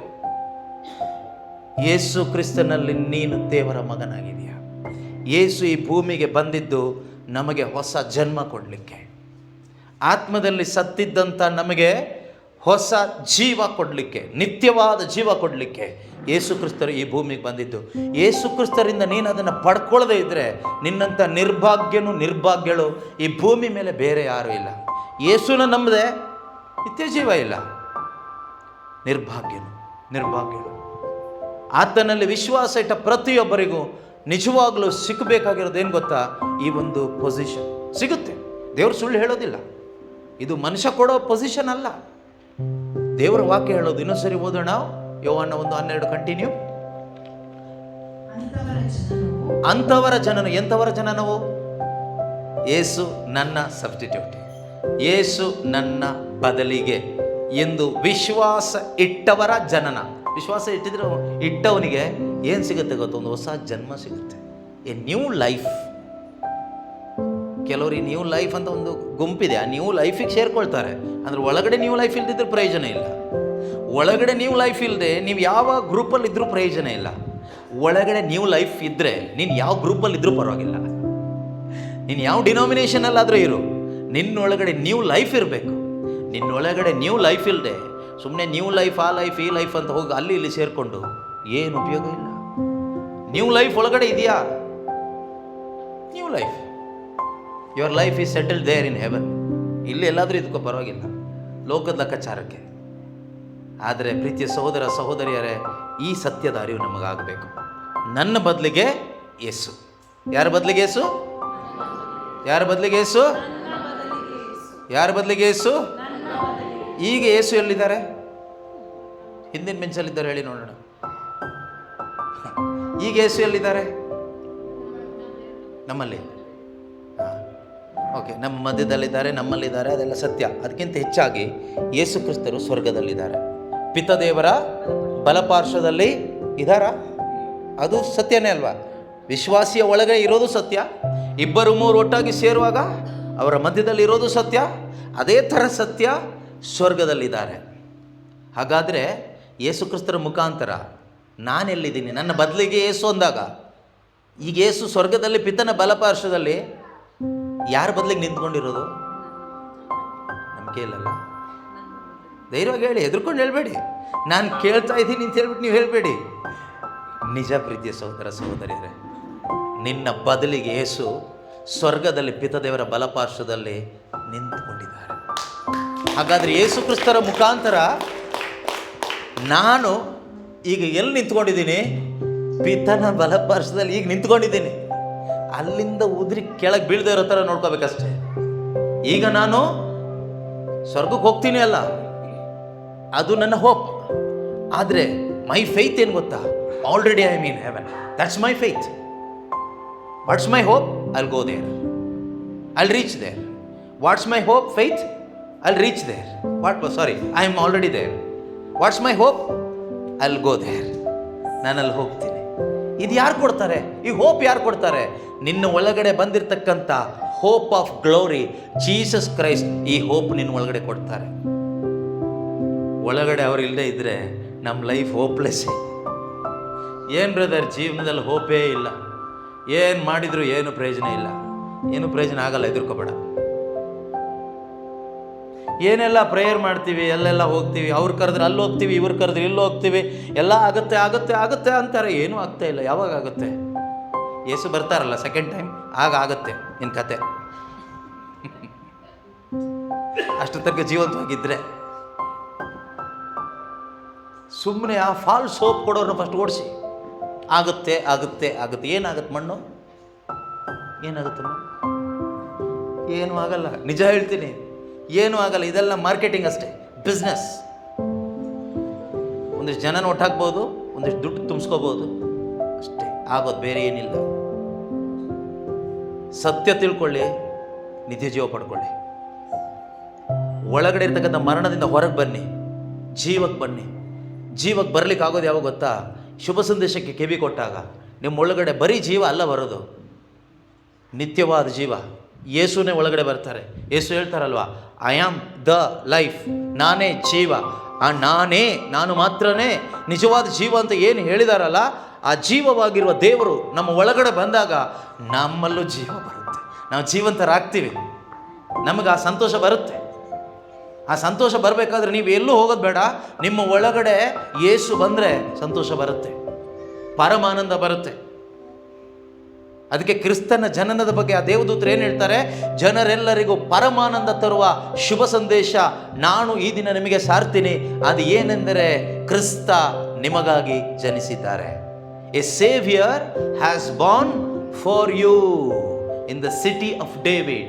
ದಾವೀದನ ನಗರದಲ್ಲಿ, ಪಟ್ಟಣದಲ್ಲಿ ನಿಮಗೋಸ್ಕರ ಕ್ರಿಸ್ತನು ಜನಿಸಿದ್ದಾನೆ. ಪಟ್ಟಣದಲ್ಲಿ ಜನಿಸಿದ್ದೇ ಒಂದು ಸಂತೋಷ ಆಯಿತು. ಹಾಗಾದರೆ ಅದೇ ಕ್ರಿಸ್ತ ನಿನ್ನೊಳಗಡೆ ಜನಿಸಿದ್ರೆ, ಅದೇ ಯೇಸು ಕ್ರಿಸ್ತ ನನ್ನ ಒಳಗಡೆ ಜನಿಸಿದರೆ ಗ್ರೇಟ್ ಜಾಯ್ ನನ್ನ ಒಳಗಡೆ ಬರುತ್ತೋ ಇಲ್ವೋ? ಬರಲೇಬೇಕು, ಬರುತ್ತೆ. ಇದನ್ನು ಕೊಡ್ಲಿಕ್ಕೆ ಆಗೋದು ಒಬ್ಬರಿಗೇನೆ, ಯೇಸು ಕ್ರಿಸ್ತರಿಗೆ ಮಾತ್ರನೇ. Only Jesus can give. Your husbands cannot give. Husbands ಅಂದರೆ ಸುಮಾರು ಜನ ಇದ್ದಿದ್ದು ಕೇಳೋದು, ಒಬ್ಬರಿಗೆ ಸುಮಾರು ಜನ ಇದ್ದಾರಂತಲ್ಲ, ತಪ್ಪು ತಿಳ್ಕೊಬೇಡಿ. ನಿಮ್ಮ ಗಂಡಂದರಿಗೆ ನಿಮಗೆ ಪರಮಾನಂದ ಕೊಡ್ಲಿಕ್ಕೆ ಆಗುತ್ತಾ ಕೇಳಿದರೆ ಖಂಡಿತವಾಗ್ಲೂ ಆಗಲ್ಲ. ಅವ್ರ ಹತ್ರ ಇಲ್ಲದೆ ಇರೋದು ಅವ್ರು ಎಲ್ಲಿಂದ ಕೊಡ್ತಾರೆ ಹೇಳಿ ನೋಡೋಣ? ದುಡ್ಡು ಕಾಸು ಏನಾದರೂ ಕೊಡ್ಬೋದು ಅಷ್ಟೇ, ಬಿಟ್ಟರೆ ನನ್ನ ಗಂಡ ನನಗೆ ಶಾಂತಿನೇ ಕೊಡ್ತಾ ಇಲ್ಲ, ನನ್ನ ಗಂಡನಿಂದ ನನಗೆ ನೆಮ್ಮದಿನೇ ಇಲ್ಲ, ನನ್ನ ಗಂಡ ನನಗೆ ನೆಮ್ಮದಿನೇ ಕೊಡ್ತಾ ಇಲ್ಲ. ಯಾರಪ್ಪ ಹೇಳಿದ್ರು ನಿನ್ನ ಗಂಡ ನಿನ್ನ ನೆಮ್ಮದಿ ಕೊಡ್ತಾರೆ ಅಂತ? ಈ ಪ್ರಪಂಚದಲ್ಲಿ ಯಾವ ಗಂಡಂದ್ರಿಗೂ ಹೆಂಡತಿಯರಿಗೆ ನೆಮ್ಮದಿ ಕೊಡೋಕ್ಕೆ ಶಕ್ತಿ ಇಲ್ಲ. ಊಟ ಕೊಡ್ಬೋದು, ಬಟ್ಟೆ ಕೊಡ್ಬೋದು, ಅಥವಾ ಇನ್ನೇನೋ ಅದು ಇದು ಕೊಡ್ಬೋದು, ಮುತ್ತು ಕೊಡ್ಬೋದು ಅಷ್ಟೇ. ಶಾರೀರಿಕವಾಗಿ ಏನು ಬೇಕೆಲ್ಲ ಕೊಡ್ಬೋದು. ಆತ್ಮಕ್ಕೆ ಬೇಕಾಗಿರೋದು ಕೊಡ್ಲಿಕ್ಕೆ ಒಬ್ಬರಿಗೆ ಆಗೋದು, ಅದು ಯೇಸು ಕ್ರಿಸ್ತರಿಗೆ ಮಾತ್ರನೇ. ನಿಜವಾದ ನೆಮ್ಮದಿ ಯಾವ ಹೆಂಡತಿಗೂ ಕೊಡೋಕ್ಕಾಗೋದಿಲ್ಲ, ಗಂಡಂಗೂ ಕೊಡೋಕ್ಕಾಗೋದಿಲ್ಲ, ತಂದೆ ತಾಯಿಗೂ ಆಗೋದಿಲ್ಲ, ಯಾವ ಮನುಷ್ಯನಿಗೂ ಆಗೋದಿಲ್ಲ. ಅದು ಮಾನುಷಿಕ ಅಲ್ಲ, ಅದು ದೈವಿಕ. ನೆಮ್ಮದಿ ಅನ್ನೋದು ದೈವಿಕವಾದದ್ದು. ಅದನ್ನು ಕೊಡೋದು ಯೇಸು ಕ್ರಿಸ್ತರು ಮಾತ್ರನೇ. ಪ್ರೀತಿಯ ಸಹೋದರ ಸಹೋದರಿಯರೇ, ಅದನ್ನು ಪಡ್ಕೊಳ್ಳಿಕ್ಕೆ ನೀವೆಲ್ಲೂ ಅಲೆಮಾರಿಗಳಾಗಿ ಅಲಿಯೋದು ಬೇಕಾಗಿಲ್ಲ. ನೀವಿರುವ ಜಾಗದಲ್ಲೇ ಈ ಬೈಬಲ್ ತೆಗೆದು ಒಂದ್ಸರಿ ಓದಿ ಅರ್ಥ ಮಾಡಿಕೊಂಡ್ರೆ ಸಾಕು. ಅಷ್ಟು ಹೊಸ ಒಡಂಬಡಿಕೆನ ಓದಿ, ಬೈಬಲ್ನ ಹೊಸ ಒಡಂಬಡಿಕೆ ಓದಿ, ಅದರಲ್ಲಿರ್ತಕ್ಕಂಥ ವಾಕ್ಯಗಳು ಪವಿತ್ರಾತ್ಮರೇ ನನಗೆ ಅರ್ಥ ಮಾಡಿಸ್ಕೊಡಿ, ತಿಳಿಸ್ಕೊಡಿ ಅಂತ ಕೇಳಿ ಪವಿತ್ರಾತ್ಮರು ತಿಳಿಸ್ಕೊಡ್ತಾರೆ. ಇಲ್ಲದೆ ಇದ್ದರೆ ಎಲ್ಲಿ ಸತ್ಯ ಶುಭ ಸಂದೇಶ ಬೋಧಿಸಲಾಗ್ತಾ ಇದೆಯೋ ಓಡ್ ಹೋಗಿ ಕುತ್ಕೊಳ್ಳಿ, ಅಲ್ಲಿ ಕೇಳಿ, ಅದ್ಭುತದಿಂದ ಓಡಬೇಡಿ. ಇವತ್ತು ನಾವು ಒಂದು ರೀತಿ ಮೆಂಟಲ್ ಆಗಿಬಿಟ್ಟಿದ್ದೀವಿ. ಈ ಕರಿಸ್ಮ್ಯಾಟಿಕ್ ಪ್ರೇಯರ್ಸ್ಗಳು ಅಲ್ಲಿ ಇಲ್ಲಿ ಬಂದು ಮಾನಸಿಕ ರೋಗಿಗಳಾಗ್ಬಿಟ್ಟಿದ್ದೀವಿ. ಎಲ್ಲ ಅದ್ಭುತ ಆಗ್ತದೆಯೋ ಅಲ್ಲಿ ಓಡ್ತೀವಿ. ನಾಳೆ ಯಾರಾದರೂ ಬಂದು ನಿಮ್ಮ ಫೋನ್ ನಂಬರ್ ಹೆಸರು ಎಲ್ಲ ಹೇಳಿಬಿಟ್ರೆ ಅವ್ರ ಹಿಂದೆ ಓಡ್ತೀವಿ. ಅವ್ರದ್ದು ಅಡ್ರೆಸ್ಸು ಫೋನ್ ನಂಬರ್ ಎಲ್ಲ ತಗೊಳ್ತೀರಿ. ಯಾಕೆ ಹೇಳಿ? ಯಾವತ್ತಾದರೂ ಒಂದು ದಿವಸ ನಿಮ್ಮದು ಫೋನ್ ನಂಬರು, ನಿಮ್ಮದು ಅಡ್ರೆಸ್ಸು, ಹೆಸರು ಹೇಳಲಿ ಅಂತ ಏನು ಪ್ರಯೋಜನ? ನಿನ್ನ ಅಡ್ರೆಸ್ ಸ್ವರ್ಗದಲ್ಲಿ ಬರಬೇಕು, ಅಲ್ಲಿ ಬರಬೇಕು. ಅಲ್ಲಿಲ್ಲದೆ ಈ ಪ್ರಪಂಚದಲ್ಲಿ ನಿನ್ನ ಅಡ್ರೆಸ್ ತಗೊಂಡು ಏನು ಪ್ರಯೋಜನ? ಆಲ್ರೆಡಿ ನಿನ್ನ ಅಡ್ರೆಸ್ ಹೇಳಿ ಆಯಿತು. ಯೇಸು ಕ್ರಿಸ್ತರಲ್ಲಿ ನಿನ್ನ ಜೀವ ಅಲ್ಲಿದೆ, ಸ್ವರ್ಗದಲ್ಲಿದೆ. That is your address. You must reach there. ನಾವು ಅಲ್ಲಿ ತಲುಪಬೇಕೀಗ. ಅಲ್ಲಿ ತಲುಪಿಸ್ಲಿಕ್ಕೆ ಯಾವ ಕರಿಸ್ಮ್ಯಾಟಿಕ್ ಬ್ರದರ್ಸು ನಿನ್ನ ತಲುಪಿಸೋದಿಲ್ಲ, ಯಾವ ಬೋಧಕನೂ ನಿನ್ನ ತಲುಪಿಸೋದಿಲ್ಲ. ದಾರಿ ತಪ್ಪಿಸ್ತಾ ಇರಬೇಕಾದ್ರೆ ಅಲ್ಲಿಂದ ಎಳೆದು ಕೆಳಗೆ ಹಾಕಿ ಅವ್ರ ಪಾಕೆಟ್ಗೆ ಹಾಕೊಂಡು ಹೋಗ್ತಾರೆ. ಆದರೆ ಪರಿಶುದ್ಧಾತ್ಮರು ನಿನ್ನ ಒಳಗಡೆ ಇರೋದಾದರೆ ಆ ಪವಿತ್ರಾತ್ಮರು ನಿನ್ನ ಅಡ್ರೆಸ್ಸಿಗೆ ಕರೆಕ್ಟಾಗಿ ಕರ್ಕೊಂಡು ಹೋಗ್ತಾರೆ, ಸ್ವರ್ಗ ಕರ್ಕೊಂಡು ಹೋಗ್ತಾರೆ. ಸೊ ಪರಿಶುದ್ಧಾತ್ಮನ ಪಡ್ಕೋಬೇಕು. ಪವಿತ್ರಾತ್ಮರನ್ನ ನೋಯಿಸಬೇಡಿ, ಪವಿತ್ರಾತ್ಮರನ್ನ ನಿಶ್ಚೇತನ ಪಡಿಸಬೇಡಿ. ನಾವು ಯಾವಾಗ ಮನುಷ್ಯರಿಂದ ಓಡ್ತೀವೋ ಪವಿತ್ರಾತ್ಮರನ್ನ ನಿಶ್ಚೇತನ ಪಡಿಸ್ತೀವಿ. ಯಾವಾಗ ಅದ್ಭುತಗಳ ಹಿಂದೆ ಓಡ್ತೀವೋ ಪವಿತ್ರಾತ್ಮರು ನಿಶ್ಚೇತನಗೊಳ್ತಾರೆ. ಆದರೆ ಪವಿತ್ರಾತ್ಮರು ಆ್ಯಕ್ಟಿವ್ ಆಗೋದು ಯಾವಾಗ ಗೊತ್ತಾ? ಯಾವಾಗ ಸತ್ಯ ತಿಳ್ಕೊಳ್ಳಿಕ್ಕೆ ಓಡ್ತಿರಲ್ವಾ, ಶುಭ ಸಂದೇಶಕ್ಕಾಗಿ ಓಡ್ತಿರಲ್ವಾ, ಇನ್ನೂ ಹೆಚ್ಚಾಗಿ ನಿನ್ನ ವಾಕ್ಯ ಬೇಕಪ್ಪ, ಇನ್ನೂ ಹೆಚ್ಚಾಗಿ ವಿಶ್ವಾಸದ ಬೀಜಗಳು ನನಗೆ ಬೇಕಪ್ಪ ಅಂತ ಸತ್ಯಕ್ಕೋಸ್ಕರ, ಶುಭ ಸಂದೇಶಕ್ಕೋಸ್ಕರ, ಸ್ವರ್ಗೀಯ ವಚನಗಳಿಗೋಸ್ಕರ, ನಿತ್ಯ ಜೀವ ಕೊಡುವಂಥ ವಾಕ್ಯಗಳಿಗೋಸ್ಕರ ಓಡ್ತಿರಲ್ವಾ, ದಾಹಗೊಳ್ತಿರಲ್ವಾ, ಆಗ ಪವಿತ್ರಾತ್ಮರು ಉಜ್ಜೀವನಗೊಳ್ತಾರೆ. Holy spirit will be very happy in your heart. ನೀವು ಯಾವಾಗ ಅದ್ಭುತ, ಆಶೀರ್ವಾದ, ಬಿಡುಗಡೆ, ಸೌಖ್ಯ, ಅದು ಇದು, ಸೈಟು, ಮನೆ, ಮದುವೆ, ಮಕ್ಕಳು, ಅದ್ಭುತ, ಪರೀಕ್ಷೆ ಪಾಸು, ಇದನ್ನ ಹುಡ್ಕೊಂಡು ಓಡ್ತಿರಲ್ವಾ, ಪವಿತ್ರಾತ್ಮರು ಕುಂದಿ ಕುಂದಿ ಕುಂದಿ ಕುಂದಿ ಮೂಲೆಗೆ ಸೇರ್ತಾರೆ. ನಾವೀ ರೀತಿ ಸುತ್ತಿ ಸುತ್ತಿ ಸುತ್ತಿ ಎಷ್ಟು ಸುತ್ತಿದ್ರು ನೆಮ್ಮದಿ ಸಿಗೋದಿಲ್ಲ. ಲಾಸ್ಟಿಗೆ ಕಂಪ್ಲೇಂಟ್ ಹೇಳೋದೇನು ಗೊತ್ತಾ? ಎಲ್ಲ ಕಡೆ ಹೋದ್ವಿ ಪ್ರೇಯರ್ಗೆ, ಯಾವ ಪ್ರೇಯರು ಸರಿ ಇಲ್ಲ. ಎಲ್ಲಿ ಹೋದರೂ ದೇವ್ರು ನಮ್ಮ ಪ್ರಾಬ್ಲಮ್ ಸಾಲ್ವ್ ಮಾಡಿಲ್ಲ. ನಿನ್ನ ಪ್ರಾಬ್ಲಮ್ ಸಾಲ್ವ್ ಆಗೋದು ಒಂದೇ ಕಡೆ, ಯೇಸು ಹತ್ರ ಮಾತ್ರನೇ. ನಿನ್ನ ಸತ್ಯವನ್ನು ತಿಳ್ಕೊ, ಆ ಸತ್ಯ ನಿನಗೆ ಸ್ವಾತಂತ್ರ್ಯ ಕೊಡ್ತದೆ. Only the truth can set you free and that truth is Jesus Christ. Yesu ಕ್ರಿಸ್ತರು ಮಾತ್ರನೇ. ಕಂಟಿನ್ಯೂ. ಯೋವಾನ 1:12. ಇಲ್ಲೊಂದು ಜನ್ಮದ ಬಗ್ಗೆ ಇದೆ ನೋಡಿ. 2 ರೀತಿ ಜನ್ಮ ಇದೆ. ಯಾರೆಲ್ಲ ಯೇಸು ಕ್ರಿಸ್ತರಲ್ಲಿ ವಿಶ್ವಾಸ ಇಟ್ಟರೋ, ವಿಶ್ವಾಸ ಏನಂತ ವಿಶ್ವಾಸ ಇಟ್ಟದ್ದು? ಯಾರೆಲ್ಲ ಯೇಸುವಿನಲ್ಲಿ ವಿಶ್ವಾಸ ಇಟ್ಟರೋ ಅವರಿಗೆಲ್ಲ ದೇವರ ಮಕ್ಕಳಾಗುವ ಹಕ್ಕನ್ನು ಕೊಟ್ಟರು. ಏನೆಂದು ವಿಶ್ವಾಸ ಇಟ್ಟಿದ್ದು? 3 ಸರಿ ಹೇಳಿದೆ ನಾನು, ಮರೆತು ಬಿಟ್ರು. ಏನೆಂದು ವಿಶ್ವಾಸ ಇಟ್ಟಿದ್ದು? What must be our faith in Jesus? We believe in Jesus ಅಂತ ಹೇಳ್ತೀವಲ್ವಾ. What you believe in Jesus? That he will do miracles. ಮರೆತು ಬಿಟ್ರಿ? ನಿಮ್ಮ ಕತೆ ತುಂಬ ಕಷ್ಟ ಇದೆ. Jesus Christ is my substitute. ನನ್ನ ಬದಲಿಗೆ ಯೇಸು. ಈ ಸತ್ಯ ಒಳಗಡೆಗೆ ಇಳಿದು ಹೋಗಬೇಕು, ಆವಾಗಲೇ ಸ್ವಾತಂತ್ರ್ಯ. ಸತ್ಯದ ಅರಿವು ಬಂದಾಗ ನಿಜವಾದ ಸ್ವಾತಂತ್ರ್ಯ. ಬೋಧನೆ ಕೇಳಿಸ್ಕೊಂಡ್ರೆ ಆಗೋದಿಲ್ಲ, ಅರ್ಥ ಮಾಡ್ಕೋಬೇಕು. ಬೋಧನೆ ಅರ್ಥ ಮಾಡ್ಕೋಬೇಕು. ಅರ್ಥ ಮಾಡ್ಕೋಬೇಕಾದ್ರೆ ಸ್ವಲ್ಪ ಮನಸ್ಸಿನ ಕಡೆ ಕೊಟ್ಟರೆ ಅರ್ಥ ಆಗುತ್ತೆ. ಇದನ್ನು ಅರ್ಥ ಮಾಡಿಸ್ಕೊಡೋರು ಯಾರು ಕೇಳಿದ್ರೆ ಪರಿಶುದ್ಧಾತ್ಮ, ಹೋಲಿ ಸ್ಪಿರಿಟ್. ಓಕೆ, ಓದಿ. ಅಂಥವರ ಜನನವು ರಕ್ತ ಸಂಬಂಧದಿಂದ ಆದದಲ್ಲ, ಶರೀರದ ಇಚ್ಛೆಯಿಂದನೂ ಅಲ್ಲ, ಮಾನವನ ಸಹಜ ಬಯಕೆಯಿಂದನೂ ಅಲ್ಲ, ದೇವರಿಂದನೇ ಆದದ್ದು. ಹಾಗಾದರೆ ಒಬ್ಬ ಮನುಷ್ಯನಿಗೆ 2 ರೀತಿಯಲ್ಲಿ ಜನ್ಮ ಪಡ್ಕೊಳ್ಳಿಕ್ಕೆ ಅವಕಾಶ ಇದೆ. ಒಂದು ತಂದೆ ತಾಯಿ ಮುಖಾಂತರ, ನಾವೆಲ್ಲರೂ ಹುಟ್ಟಿದ್ದೀವಿ, ಭೌತಿಕ ಜನ್ಮ. ಇನ್ನೊಂದು ವಿಶ್ವಾಸದ ಮುಖಾಂತರ, ದೇವರ ವಾಕ್ಯದ ಮುಖಾಂತರ ಪಡೆಯುವಂಥ ಆತ್ಮಿಕ ಜನ್ಮ. ಅದು ಮನುಷ್ಯನಿಂದ ಆಗೋ ಜನ್ಮ ಅಲ್ಲ, ಮನುಷ್ಯನ ಇಚ್ಛೆಯಿಂದ ಆಗುವಂಥದ್ದಲ್ಲ, ದೇವರಿಂದ ಆಗುವಂಥ ಜನ್ಮ. ಇದರಲ್ಲಿ ನಾವೇನಾಗ್ತೀವಿ ಅಂದರೆ, ಈ ಆತ್ಮಿಕ ಜನ್ಮದಲ್ಲಿ ಆಗುವಂಥ ಅತಿ ದೊಡ್ಡ ಅದ್ಭುತ ಅಂದರೆ ನಾವು ದೇವರ ಮಕ್ಕಳಾಗ್ತೀವಿ. We will become the true children of the almighty God. ಸರ್ವಶಕ್ತ ದೇವರ ಮಕ್ಕಳಾಗ್ತೀವಿ. ಯೇಸು ಈ ಭೂಮಿಗೆ ಮನುಷ್ಯನಾಗಿ ಬಂದಿದ್ದು, ಮನುಷ್ಯರಾಗಿದ್ದ ನಮ್ಮನ್ನು ದೇವರ ಮಕ್ಕಳನ್ನಾಗಿ ಪರಿವರ್ತಿಸಲಿಕ್ಕೋಸ್ಕರ. ಯಾರೆಲ್ಲ ಆ ಯೇಸು ನನ್ನ ಬದಲಿಗಾಗಿ ಬಂದಿದ್ದಾರೆ ಎಂಬ ಆ ಸತ್ಯದ ಅರಿವನ್ನು ಮನಸ್ಸೊಳಗಡೆ ತುಂಬಿಸ್ಕೊಂಡು ಯೇಸು ಕ್ರಿಸ್ತನಲ್ಲಿ ವಿಶ್ವಾಸ ಇಟ್ಟಿದ್ದಾರೋ ಅಥವಾ ಇಡ್ತೀರೋ, ಖಂಡಿತವಾಗಲೂ ವಾಕ್ಯ ಹೇಳುತ್ತೆ ಅಂಥವರಿಗೆಲ್ಲ ದೇವರು ಒಂದು ಅಥಾರಿಟಿ ಕೊಡ್ತಾರೆ. God gave them the right or authority or the power to become the children of God. ದೇವರ ಮಕ್ಕಳು. ನೀವು ಅವಾಗ ಧೈರ್ಯವಾಗಿ ಹೇಳ್ಬೋದು, ಹೂ ಆರ್ ಯು ಅಂತ ಯಾರಾದರೂ ಕೇಳಿದ್ರೆ, I am the child of God, ನಾನು ದೇವರ ಮಗ. Who gave you that authority? My daddy gave me that authority. What is the evidence? Read John chapter 1:12. ಏನು ಮಾತಾಡ್ಲಿಕ್ಕಾಗತ್ತೆ? ಏನು ಮಾತಾಡ್ಲಿಕ್ಕಾಗೋದಿಲ್ಲ. ಈ ರೀತಿ ಸೈತಾನನ್ನು ಓಡಿಸ್ಬೇಕು. ಯೇಸು ಓಡಿಸಿದ ಹಾಗೇನೆ. ಯೇಸು ಸ್ವಾಮಿ ಭೂಮಿಯಲ್ಲಿ ಮನುಷ್ಯನಾಗಿದ್ದಾಗ ಸೈತಾನ ಬಂದ, if you are the son of God, if you are the son of God, ನೀನು ದೇವರ ಪುತ್ರನಾಗಿದ್ದರೆ ಇದು ಮಾಡು, ನೀನು ದೇವರ ಪುತ್ರನಾಗಿದ್ದರೆ ಜಂಪ್ ಹೊಡಿ, ನೀನು ದೇವರ ಪುತ್ರನಾಗಿದ್ದರೆ ಅದ್ಭುತ ಮಾಡು. ಈ ರೀತಿಯೆಲ್ಲ ಸೈತಾನ ಶೋಧನೆ ಕೊಟ್ಟ. ನಮಗೂ ಶೋಧನೆ ಕೊಡ್ತಾನೆ, ಮನುಷ್ಯರ ಮುಖಾಂತರ, ಜೊತೆಲಿರೋರ ಮುಖಾಂತರ, ಜೊತೆಲಿರುವ ಡೂಪ್ಲಿಕೇಟ್ ವಿಶ್ವಾಸಿಗಳ ಮುಖಾಂತರ, ಶುಗರ್ ಕೋಟೆಡ್ ಕ್ರಿಶ್ಚಿಯನ್ಸ್ ಮುಖಾಂತರ ಶೋಧನೆ ಕೊಡ್ತಾ ಇರ್ತಾನೆ. ಆಗ ನಿಮ್ಮ ಒಳಗಡೆ ಸತ್ಯದ ಅರಿವಿದ್ರೆ, ವಾಕ್ಯ ಇದ್ದರೆ ನೀವು ಹೇಳ್ಬೋದು, ನಾನು ಸರ್ವಶಕ್ತನಾದ, ಸ್ವರ್ಗದಲ್ಲಿರುವ, ಭೂಮಿಯನ್ನು ಸ್ವರ್ಗವನ್ನು ಸೃಷ್ಟಿ ಮಾಡಿದಂತಹ, ನಿತ್ಯವೂ ಜೀವಿಸುವ ಆ ನಿತ್ಯ ದೇವರ ಪುತ್ರನಾಗಿದ್ದೇನೆ. ಆಗ ಅವ್ರು ಕೇಳ್ತಾರೆ, ಏನಪ್ಪ ಗ್ಯಾರಂಟಿ? ಗ್ಯಾರಂಟಿ ಏನು ಕೇಳಿದರೆ, ನನ್ನ ಒಳಗಡೆ ದೇವರು ಒತ್ತಿರುವ ಪರಿಶುದ್ಧಾತ್ಮನ ಮುದ್ರೆನೇ ಗ್ಯಾರಂಟಿ. ಹಾಗಾದರೆ ಪವಿತ್ರಾತ್ಮರು ಇದಾರಂತ ಏನು ಗ್ಯಾರಂಟಿ? ಪವಿತ್ರಾತ್ಮರು ಇದಾರಂತ ಏನು ಗ್ಯಾರಂಟಿ ಕೇಳಿದರೆ, ಗಲಾತ್ಯದವರಿಗೆ ಬರೆದ ಪತ್ರಿಕೆ 3ನೇ ಅಧ್ಯಾಯ 26ನೇ ವಾಕ್ಯನೇ ಗ್ಯಾರಂಟಿ. ಮುಗೀತು, ಮುಂದೆ ಕ್ವಶನ್ ಬರಲ್ಲ ಅವರಿಗೆ. ವಾಕ್ಯ ಇಟ್ಟುಬಿಟ್ರೆ ಬ್ಲಾಕ್ ಆಗಿಬಿಡ್ತಾನೆ. ನೀವು ಯಾರನ್ನಾದರೂ ಬ್ಲಾಕ್ ಮಾಡಬೇಕಾ? ಇದನ್ನಿಡಿ. ಯೇಸು ಇದನ್ನಿಟ್ಟು ಬ್ಲಾಕ್ ಮಾಡಿದರು ಸೈತಾನನ್ನು. ಮತ್ತಾಯನ ಶುಭ ಸಂದೇಶ, ಲೂಕನ ಶುಭ ಸಂದೇಶದಲ್ಲೆಲ್ಲ ಸೈತಾನ ಶೋಧನೆ ಮಾಡ್ಲಿಕ್ಕೆ ಬಂದಾಗ ಯೇಸು ಉಪಯೋಗಿಸಿದ ಅಸ್ತ್ರ ಏನು ಗೊತ್ತಾ? ಪವಿತ್ರ ಗ್ರಂಥದಲ್ಲಿ ಬರೆಯಲ್ಪಟ್ಟಿದೆ, it is return, it is return, it is return.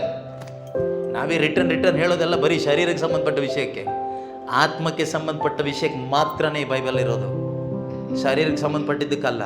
ಆದರೆ ಇವತ್ತು ಇದನ್ನು ಬಿಸ್ನೆಸ್ ಮಾಡ್ತಾ ಇದ್ದಾರೆ ಸ್ವಾರ್ಥಕ್ಕೋಸ್ಕರ, ಬರೀ ಶರೀರಕ್ಕೆ ಲೋಕಕ್ಕೆ ಸಂಬಂಧಪಟ್ಟ ವಿಷಯಕ್ಕೋಸ್ಕರ ಮಾತ್ರ. ಇದಿರೋದು ನಿನ್ನ ನಿತ್ಯತೆಗೋಸ್ಕರ, ದೇವರ ಮಗನಾಗಿ ಬದುಕಲಿಕ್ಕೋಸ್ಕರ, ಸಾಕ್ಷಿಯಾಗಿ ಬದುಕಲಿಕ್ಕೋಸ್ಕರ, ದೇವರನ್ನ ಮಹಿಮೆ ಪಡಿಸ್ಲಿಕ್ಕೋಸ್ಕರ ವಾಕ್ಯ ಇರೋದು, ಬೈಬಲ್ ಇರೋದು. ಅದಲ್ಲದೆ ನನ್ನ ಶರೀರದ ಎಲ್ಲ ದುರಿಚ್ಛೆಗಳನ್ನು ವಾಕ್ಯ ಉಪಯೋಗಿಸಿ ಪಡ್ಕೊಳ್ಳಿಕ್ಕಲ್ಲ. ಇವತ್ತು ವಾಕ್ಯನ ಬಿಸ್ನೆಸ್ ಮಾಡ್ತಾ ಇದ್ದೀವಿ, ಮಾರಾಟ ಮಾಡ್ತಾ ಇದ್ದೀವಿ ಅನೇಕ ಕಡೆಗಳಲ್ಲಿ. ಎಚ್ಚರವಾಗಿ ಬದುಕಬೇಕು ನಾವು. ಓದಿ ಗಲಾತ್ಯ 3:26-27. ಕೇಳಿಸ್ಕೊಳ್ಳಿ. ಕ್ರಿಸ್ತ ಯೇಸುವಿನಲ್ಲಿ ಇಟ್ಟಿರುವ ವಿಶ್ವಾಸದ ಮೂಲಕ ನೀವೆಲ್ಲರೂ, ವಿಶ್ವಾಸ ಇಟ್ಟ ನೀವೆಲ್ಲರೂ ಅಂದ್ರೆ ನೀವೆಲ್ಲರೂ ಅಲ್ಲ, ವಿಶ್ವಾಸ ಇಟ್ಟ ಎಲ್ಲರೂ ಯಾರಾಗಿದ್ದೀರಿ? ಯಾರ ಮಕ್ಕಳಾಗಿದ್ದೀರಿ? ಇದನ್ನು ಹೆಂಗೆ ಹೇಳ್ಬೇಕು ಗೊತ್ತಾ? ಎದ್ದು ನಿಂತು ಕೈ ಎತ್ತಿ ಜೋರಾಗಿ, ನಾನು ಯೇಸು ಕ್ರಿಸ್ತನಲ್ಲಿಟ್ಟ ವಿಶ್ವಾಸದ ಮುಖಾಂತರ ಈಗ ದೇವರ ಮಗನಾಗಿದ್ದೇನೆ. ವಿಶ್ವಾಸ ಇದ್ರೆ ನೀವು ಇದೆಲ್ಲೂ ಬೇಕಾದರೆ ಕನ್ಫೆಸ್ ಮಾಡ್ಬೋದು, ಇದನ್ನು ನೀವು ಹೇಳ್ಬೋದು, ನಮ್ಮ ವಿಶ್ವಾಸವನ್ನು ನಾವು ನಿವೇದಿಸ್ಬೋದು. ಸುಮ್ಮನೆ ಬಾಯಲ್ಲಿ ಹೇಳಿ ಪ್ರಯೋಜನ ಇಲ್ಲ, ಒಳಗಡೆ ವಿಶ್ವಾಸ ಇರಬೇಕು. ವಿಶ್ವಾಸ ನಿವೇದನೆ, ವಿಶ್ವಾಸ ಇದ್ದು ನಿವೇದಿಸಬೇಕು. ವಿಶ್ವಾಸ ಇಲ್ಲದೆ ಸ್ವರ್ಗವನ್ನು ಭೂಮಿಯನ್ನು ಸೃಷ್ಟಿಸಿದ ಸರ್ವಶಕ್ತನಾದ ದೇವಪಿತನನ್ನು ವಿಶ್ವಾಸಿಸುತ್ತೇನೆ ಎಂದು ನೀನು ಡಮ್ಮಿ ಆಗಿ ಶುಗರ್ ಕೋಟೆಡ್ ಆಗಿ ಹೇಳಿ ಏನು ಪ್ರಯೋಜನ ಇಲ್ಲ. ಸೈತಾನ ಬಂದು ನಿನ್ನ ತಲೆ ಮೇಲೆ ಹೊಡಿತಾನೆ, ಎಲ್ಲೋ ಡಮ್ಮಿ ಪೀಸ್ ಅಂತ ಮನೆಗೆ ಬರ್ತಾನೆ ಜೊತೆಯಲ್ಲಿ. ಆಮೇಲೆ ಬ್ರದರ್ ನಾನು ಡೈಲಿ ಇದನ್ನು ಹೇಳ್ತಾ ಇದ್ದೆ, 10 ಸಾರಿ ಹೇಳಿ ಅಂತ ಯಾವುದೋ ಬ್ರದರ್ ಹೇಳ್ಕೊಟ್ರು. ಸ್ವರ್ಗವನ್ನು ಭೂಮಿಯನ್ನು ಸೃಷ್ಟಿಸಿದ ಸರ್ವಶಕ್ತನಾದ ದೇವಪಿತನನ್ನು ವಿಶ್ವಾಸಿಸ್ತೇನೆ ಅಂತ ಹೇಳಿ ಈಗ ಫುಲ್ಲು ಪಲ್ಟಿ ಹೊಡೆದು ಬಿದ್ದಿದ್ದೀವಿ. ನೀನು ಹೇಳೋದ್ರಲ್ಲೇ ಗೊತ್ತಾಗುತ್ತೆ ನೀನು ಒರಿಜಿನಲ್ ಡೂಪ್ಲಿಕೇಟು ಅಂತ. ಆದ್ದರಿಂದ ದೇವರ ವಾಕ್ಯ ಏನು ಹೇಳುತ್ತೆ? ರೋಮನರಿಗೆ ಬರೆದ ಪತ್ರಿಕೆ, ಹೃದಯದಲ್ಲಿ ವಿಶ್ವಾಸಿಸಿ ಬಾಯಿಯಿಂದ ನಿವೇದಿಸಿ, ಆಗ ಜೀವೋದ್ಧಾರ ಪಡ್ಕೊಳ್ತೀರಿ. ರಕ್ಷಣೆಗೆ ಏನು ಗೊತ್ತಾ secret? Believe in your heart, confess with your mouth, you will be saved. ಟೆಕ್ನಿಕಲ್ಲ ಇದು, ಟೆಕ್ನಿಕಲ್ಲ. You have to believe in your heart and you have to confess what you believe. Not simply confessing. ಸುಮ್ಮನೆ ಹೇಳಿ ಪ್ರಯೋಜನ ಇಲ್ಲ. ಸ್ವರ್ಗವನ್ನು ಭೂಮಿಯನ್ನು ಸೃಷ್ಟಿ ಮಾಡಿದ ಸರ್ವಶಕ್ತ ದೇವರನ್ನು ನಾನು ನಂಬುತ್ತೇನೆ, ಯೇಸುವೇ ಪ್ರಭು ಎಂದು ನಾನು ನಂಬುತ್ತೇನೆ, ಯೇಸು ನನ್ನ ರಕ್ಷಕ ಎಂದು ನಾನು ನಂಬುತ್ತೇನೆ, ಯೇಸು ನನ್ನ ಸಬ್ಸ್ಟಿಟ್ಯೂಟ್ ಆಗಿದ್ದಾರೆ ಎಂದು ನಾನು ನಂಬುತ್ತೇನೆ. ಬಾಯಲ್ಲಿ ಹೇಳಿ ಪ್ರಯೋಜನ ಇಲ್ಲ. You have to believe in your heart, confess with your mouth, then you will be saved. ಹೃದಯದಲ್ಲಿ ವಿಶ್ವಾಸಿಸಿ ಬಾಯಿಂದ ನಿವೇದಿಸಿ, ಆಗ ಮಾತ್ರ ರಕ್ಷಣೆ. ಇಲ್ಲಿ ವಿಶ್ವಾಸ ಇಲ್ಲದೆ ಬಾಯಿಂದ ಮಾತ್ರ 1001 ಸರಿ ಹೇಳಿ ಯಾವ ರಕ್ಷಣೆಯ ಅನುಭವನೂ ಸಿಗೋದಿಲ್ಲ, ರಕ್ಷಣೆಯ ಆನಂದನೂ ಸಿಗೋದಿಲ್ಲ, ಪರಿಶುದ್ಧಾತ್ಮನ ಶಕ್ತಿನೂ ಸಿಗೋದಿಲ್ಲ. 2 ವಾಕ್ಯ ಓದೋಣ ಈಗ. ಫಸ್ಟ್ ಗಲಾತ್ಯ 3:26, ಆಮೇಲೆ ರೋಮನರಿಗೆ ಬರೆದ ಪತ್ರಿಕೆ 10:9-10. ಓಕೆ, ಸರಿಯಾಗಿ ಕೇಳಿಸ್ಕೊಳ್ಳಿ. ಕ್ರಿಸ್ತ ಯೇಸುವಿನಲ್ಲಿ ಇಟ್ಟಿರುವ ವಿಶ್ವಾಸದ ಮೂಲಕ ನೀವೆಲ್ಲರೂ, ವಿಶ್ವಾಸ ಇಟ್ಟ ಸಕಲ ವಿಶ್ವಾಸಿಗಳು, ನೀವು ಯಾರ ಮಕ್ಕಳಾಗಿದ್ದೀರಿ? ಯಾರ ಮಕ್ಕಳಾಗಿದ್ದೀರಿ? ಏನೆಂದು ವಿಶ್ವಾಸ? ಏನೆಂದು ವಿಶ್ವಾಸ ಇಟ್ರಿ? ಅವಳೊಬ್ಳು ಪಾಸ್, ಅದೀಗ ಅರ್ಥ ಆಗಬೇಕು ಅವಳಿಗೆ ಅಷ್ಟೇ. ಅಟ್ಲೀಸ್ಟ್ ಏನೋ ಸುಮಾರಾಗಿ ಹೋಗಿದೆ ತಲೆಗೆ. ಏನೆಂದು ವಿಶ್ವಾಸ ಇಟ್ರಿ? ನಮ್ಮ ಬೇಡ, ನನ್ನ ಬದಲಿಗೆ. ಯಾರ ಬದಲಿಗೆ? ನಮ್ಮ ಹೇಳಿದ್ರೆ ಹೋಯ್ತು. ನಮ್ಮ ಅಂತ ಅವ್ರ ಪಕ್ಕದಲ್ಲಿದ್ದವ್ರ ಬಗ್ಗೆ ನಿಮಗೇನು ಗೊತ್ತು? ಅವ್ರು ಯಾವ ಟೆನ್ಷನಲ್ಲಿದ್ದಾರೆ ನಿಮಗೆ ಗೊತ್ತಾ? ಇಲ್ಲ, ಅವ್ರನ್ನ ಬಿಟ್ಬಿಡಿ, ಪಕ್ಕದಲ್ಲಿದ್ದವ್ರನ್ನ ಬಿಟ್ಬಿಡಿ, ಅವರಷ್ಟೇ. ನನ್ನ ಬದಲಿಗೆ Jesus Christ is my substitute in everything. That's my faith. That brings you true salvation. That brings you true joy. And nobody can take away that joy. ಆ ಸಂತೋಷ ಇದೆಯಲ್ಲ, ಯಾರಿಗೂ ತೆಗೆದುಹಾಕೋಕ್ಕಾಗೋದಿಲ್ಲ. ಬಟ್ ಇದೊಂದು ಸಿಂಪಲ್ ಟ್ರೂತ್ ನಮಗೆ ಅರ್ಥ ಆಗ್ಬೇಕು ಪ್ರಿಯರೇ. ಯಾವ್ದು ಗೊತ್ತಾ? Jesus Christ is my substitute. Yesu ಕ್ರಿಸ್ತರು ನನ್ನ ಬದಲಿಗೆ. ಸಾಧಾರಣ ಸತ್ಯ ಅಲ್ಲ, ಸಿಂಪಲ್. ಆದರೆ ಪ್ರೀತಿಯ ಸಹೋದರ ಸಹೋದರಿಯರೇ, ದೇವರು ನಮಗೆ ಪ್ರಕಟಪಡಿಸಿಕೊಟ್ಟ ಸ್ವರ್ಗೀಯ ಸತ್ಯ. ಬೆಲೆ ಕಟ್ಟಲಿಕ್ಕಾಗೋದಿಲ್ಲ. ಅಷ್ಟು ಶ್ರೇಷ್ಠವಾದ ಸತ್ಯವನ್ನು ದೇವರು ನಮಗೆ ತಿಳಿಸ್ಕೊಡ್ತಾ ಇದ್ದಾರೆ. ಈ ಸತ್ಯದ ಅರಿವು ನಮಗಾದರೆ ನಿಮ್ಮಂಥ ಭಾಗ್ಯವಂತರಿ ಭೂಮಿ ಮೇಲೆ ಬೇರೆ ಯಾರೂ ಇರೋದಿಲ್ಲ. ವಿಶ್ವಾಸ ಇಟ್ಟ ಪ್ರತಿಯೊಬ್ಬರಿಗೂ ದೇವರ ಮಕ್ಕಳಾಗುವ ಹಕ್ಕನ್ನು ಅವರು ಕೊಟ್ಟರು. ಯೇಸು ಕ್ರಿಸ್ತರಲ್ಲಿ ಇಟ್ಟ ವಿಶ್ವಾಸದಿಂದ ನಾವೆಲ್ಲರೂ ಏನಾಗಿದ್ದೇವೆ?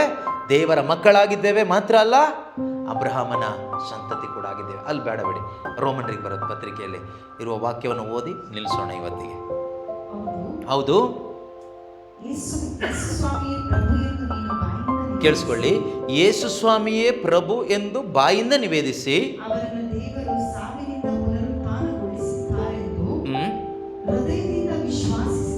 ಹೃದಯದಿಂದ ವಿಶ್ವಾಸಿಸಿದರೆ ಜೀವೋದ್ಧಾರವನ್ನು ಹೊಂದುತ್ತೀಯ. ಸಿಂಪಲ್. ಈ ಸಿಂಪಲ್ ಟ್ರೂತೇ ನಮ್ಗೆ ಅರ್ಥ ಆಗಬೇಕಾಗಿರೋದು. ಆದಿಕಾಂಡದಿಂದ ಪ್ರಕಟಣೆ ಪುಸ್ತಕ ತನಕ ಇರ್ತಕ್ಕಂಥ ವಿಷಯ ಏನು ಕೇಳಿದರೆ, ದೇವರು ಮನುಷ್ಯನಾಗಿ ಈ ಭೂಮಿಗೆ ಬಂದರು. ಅವರ ಯೇಸು ಕ್ರಿಸ್ತರು. ಅವರು ಸಕಲ ಮನುಷ್ಯರ, ಎಲ್ಲ ಮನುಷ್ಯರ ಪಾಪಗಳ ಪರಿಹಾರಕ್ಕಾಗಿ ಮನುಷ್ಯನ ಬದಲಿಗೆ ದೇವರು ಮನುಷ್ಯನಾಗಿ, ನಾನು ಮನುಷ್ಯ, ನೀನು ಮನುಷ್ಯ ಸಾಯಬೇಕಾದ ಸ್ಥಳದಲ್ಲಿ ದೇವರಿಂದ ಬಂದಂಥ ಆ ಪಾಪದ ವೇತನ, ಸಂಬಳ, ಮರಣವನ್ನು ಅನುಭವಿಸಿ ಸತ್ತು ಸಮಾಧಿಯಾಗಿ 3ನೇ ದಿನ ಪುನರುತ್ಥಾನರಾಗಿ ಎದ್ದು ಸ್ವರ್ಗಕ್ಕೆ ಏರಿ ಹೋದರು. ಅವರು ಮತ್ತೆ ಮರಳಿ ಬರ್ತಾರೆ ಎಂದು ನೀನು ವಿಶ್ವಾಸಿಸುವುದಾದರೆ, ವಿಶ್ವಾಸಿಸಿ ಯೇಸುವೇ ನನ್ನ ಪ್ರಭು ಎಂದು ನೀನು ನಿವೇದಿಸುವುದಾದರೆ, ಬೈಬಲ್ ಪ್ರಕಾರ, ದೇವರ ಪ್ರಕಾರ, ಲೋಕದ ಪ್ರಕಾರ ಅಲ್ಲ, ಯಾವುದೋ ಡಿನಾಮಿನೇಷನ್ ಪ್ರಕಾರ ಅಲ್ಲ, ಬೈಬಲ್ ಪ್ರಕಾರ, ದೇವರ ಪ್ರಕಾರ, ದೇವರ ವಾಕ್ಯದ ಪ್ರಕಾರ ನೀನು ಜೀವೋದ್ಧಾರ ಹೊಂದುತ್ತೀಯ, ನೀನು ರಕ್ಷಣೆ ಹೊಂದುತ್ತೀಯ. ಬಾಯಿಂದ ಹೇಳಿದರೆ ಮಾತ್ರ ಅಲ್ಲ, ಹೃದಯದಲ್ಲಿ ವಿಶ್ವಾಸಿಸಬೇಕು. ಸಿಂಪಲ್ ಅಷ್ಟೇ. ಇದಕ್ಕೆ ದೊಡ್ಡ ದೊಡ್ಡ ಸಾಧನೆ ಏನೂ ಇಲ್ಲ. ವಿಶ್ವಾಸಿಸಿ ಜೀವೋದ್ಧಾರ ಹೊಂದಿದ ನಂತರ ಸಾಧನೆ ಇರೋದು, ಅಲ್ಲೇ ಇರೋದು ಕಷ್ಟ. ಆದರೆ ಅದು ಕಷ್ಟ ಅಂತ ಯಾಕೆ ಅನಿಸುತ್ತೆ ಅಂದರೆ, ಕ್ರೈಸ್ತ ಜೀವನ, ಕೇಳಿಸ್ಕೊಳ್ಳಿ, ಕ್ರೈಸ್ತ ಜೀವನ ನಾನು ಜೀವಿಸ್ಲಿಕ್ಕೆ ಹೋದರೆ ಕಷ್ಟನೇ. ಆದರೆ ಪರಿಶುದ್ಧಾತ್ಮರು ನನ್ನ ಮುಖಾಂತರ ಜೀವಿಸುವಾಗ ಅದು ಕಷ್ಟ ಆಗಲ್ಲ. ಅದರಿಂದ without holy spirit we cannot lead a Christian life. Holy spirit is very very important, ತುಂಬ ಮುಖ್ಯ ನಮಗೆ. ಪರಿಶುದ್ಧಾತ್ಮನಿಲ್ಲದೆ ಕ್ರೈಸ್ತ ಜೀವನ ಇಲ್ಲ, ಅದಕ್ಕೆ ಬೆಲೆನೂ ಇಲ್ಲ. ಅದರಿಂದ ಪ್ರೀತಿಯ ಸಹೋದರ ಸಹೋದರಿಯರೇ, ಇಷ್ಟೇ ನಂಬೋಣ. ಯೇಸು ನನಗಾಗಿ ಯೇಸು ಮನುಷ್ಯನಾಗಿ ಬಂದರು, ನನಗಾಗಿ ಯೇಸು ಜೀವಿಸಿದರು, ನನಗಾಗಿ ಯೇಸು ಸತ್ತರು, ನನಗಾಗಿ ಯೇಸು ಪುನರುತ್ಥಾನರಾದರು, ನನಗಾಗಿ ಯೇಸು ಇಂದು ಸ್ವರ್ಗದಲ್ಲಿ ಪಿತದೇವರ ಬಲಪಾರ್ಶ್ವದಲ್ಲಿ ಇದ್ದಾರೆ. ನನಗಾಗಿಯೇ ಯೇಸು ಮತ್ತೆ ಬರ್ತಾರೆ. ಕಾರಣ ನನ್ನನ್ನು ಕರ್ಕೊಂಡು ಹೋಗಲಿಕ್ಕೆ.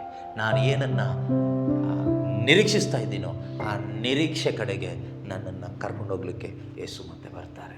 If that is your faith, ಅದು ನಿಮ್ಮ ನಂಬಿಕೆ ಆದರೆ ಖಂಡಿತವಾಗಲೂ ದೇವರು ನಿಮ್ಮ ಮೇಲೆ ಒಂದು ಸೀಲು ಒತ್ತುತ್ತಾರೆ. ಇವತ್ತೇ ನೀನು ನನ್ನ ಮಗ, ನೀನು ನನ್ನ ಮಗಳು. ಕಾರಣ ಏನು? ನೀನು ನಾನು ಕಳುಹಿಸಿಕೊಟ್ಟ ನನ್ನ ಏಕೈಕ ಪುತ್ರನಲ್ಲಿ ನಂಬಿಕೆ ಇಟ್ಟೆ. ಆದ್ದರಿಂದ ನೀನಿನ್ನು ಮುಂದೆ ಅನ್ಯನಲ್ಲ, ನನ್ನ ಮಗ, ನನ್ನ ಮಗಳು. ಬಾ ಒಳಗಡೆ ಅಂತ ಒಳಗಡೆ ಕರ್ಕೊಂಡು, ನಾವು ಒಳಗಡೆ ಬಂದ ಮೇಲೆ ಕೆಳಗಡೆ ನೋಡಿದ್ರೆ ನಾಡಿನಲ್ಲ ಫೋಬಿಯಾ ನಡ್ಕ ಶುರು ಆಗುತ್ತೆ. ಅಯ್ಯೋ ಅವ್ರು ಮನೆ ಕಟ್ಬಿಟ್ರು, ಅಯ್ಯೋ ಇವ್ರಿಗೆ ಅದಾಯಿತು, ಇದಾಯಿತು, ನಮಗೇನೂ ಆಗಿಲ್ಲ, ಟೆನ್ಷನ್ ಆಗುತ್ತೆ. ಆಮೇಲೆ ಮತ್ತೆ ಪಲ್ಟಿ ಹೊಡಿಬೇಕಾಗುತ್ತೆ. ಬೇಡ, ಒಂದು ವೇಳೆ ಆ ಥರ ಏನಾದರೂ ಪಲ್ಟಿ ಹೊಡೆದಿದ್ದರೆ ಎದ್ದೇಳೋಣ, ಇವತ್ತು ಮೇಲೆ ನಿಂತ್ಕೊಳ್ಳೋಣ.